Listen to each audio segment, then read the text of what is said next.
अन्न आणि औषध प्रशासनाच्या अधिकाऱ्यांनी पानपट्टीवर छापा टाकून मावा बनवण्याचा सुमारे 2 लाख रुपयांचा माल जप्त केला। सकाळी सकाळी ग्राहकाकडून भवानी होण्याची वाट पाहत बसलेल्या पानपट्टी चालकाला मोठा दणका बसला।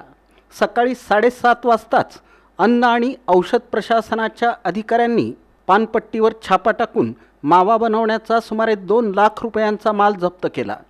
अकलूज आणि पंचक्रोशीमध्ये फेमस असलेल्या बाबाचा मावा या दुकानावर अन्न आणि औषध प्रशासन सोलापूरचे अन्न सुरक्षा अधिकारी डॉक्टर मंगेश लवटे आणि त्यांच्या पथकानं छापा टाकून जुन्या पोलीस ठाण्यासमोर असलेल्या बाबा पान शॉप इथून प्रतिबंधित असलेल्या अन्नपदार्थांचा सुमारे 1,91,000 रुपये किमतीचा साठा, मावा तयार करण्यासाठी वापरल्या जाणाऱ्या 2 इलेक्ट्रिक मशीन्स जप्त करून 2 दुकानगाळे सील केले।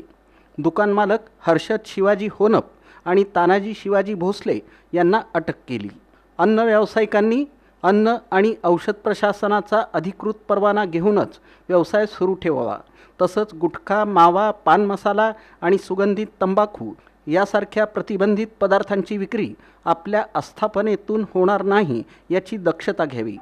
तसंच सुरक्षित आणि निर्भेळ अन्नपदार्थांचा पुरवठा होण्याच्या दृष्टीनं अन्न सुरक्षा कायदा 2006 अंतर्गत सर्व तरतुदींचं पालन करण्याचं आवाहन सहाय्यक आयुक्त साहेबराव देसाई, सहाय्यक आयुक्त सुनील जिंतूरकर आणि अन्न सुरक्षा अधिकारी मंगेश लवटे यांनी केलं।